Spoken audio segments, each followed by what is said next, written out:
Das ist Leon Willemsen. Irgendwo Anfang 20, Hockeyspieler, smarter Typ und BWL-Student.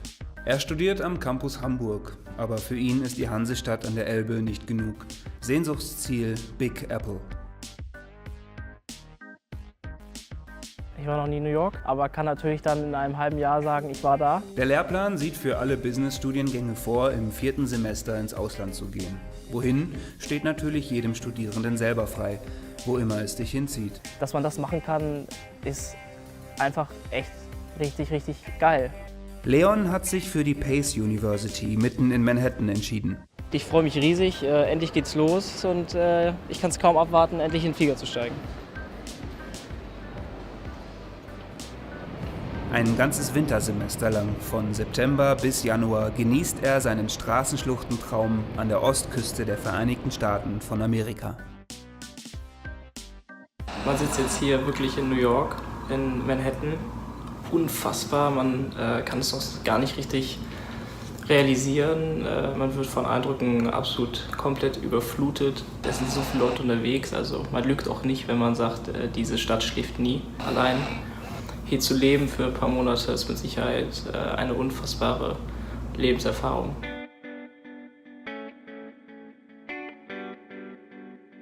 New York ist eine einzigartige Stadt und New York ist wie eine kleine Welt. Diese Stadt hat halt so einen magischen Flair, der ist einfach da und der hat mich dann auch überzeugt. Ja. Diese Uni ist sehr fordernd, sie ist nicht sehr einfach, aber wenn man Probleme hat, kriegt man auch sofort eine Hand irgendwie, die einem hilft. Warum das Studentenleben so fordernd ist in New York, liegt halt daran, dass das System ein wenig anders ist. Das heißt, man muss wöchentlich Hausaufgaben abgeben, man muss sehr viel lesen, es gibt sehr viele Gruppenarbeiten, das heißt, man ist quasi in einem durchgehenden Fluss ständig irgendwie im Rhythmus, muss sich darum kümmern, dass die Sachen laufen und dass man natürlich auch am Ball bleibt, völlig klar. Das Auslandssemester ist ja auch als Herausforderung gedacht. Persönlichkeitsentwicklung, seinen Charakter stärken, mal aus der Komfortzone rauskommen und weiterkommen.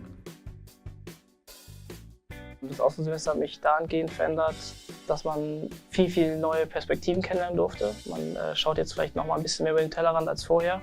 Aber unabhängig davon geht es ja nicht darum, an irgendwelche Unis zu gehen in meinen Augen, sondern gerade das Auslandssemester prägt einen dadurch, dass man sehr offen an die Kulturen rangeht, dadurch unfassbar viel lernt und sich damit sehr positiv prägt. Und da muss es vielleicht dann gar nicht so eine große Stadt sein, sondern halt einfach nur die Erfahrung, ins Ausland zu gehen. Und das ist eigentlich so eher mein Rat und nicht direkt an welche Uni man gehen sollte. Willkommen zurück und willkommen in der Welt. Wohin gehst du in deinem Auslandssemester?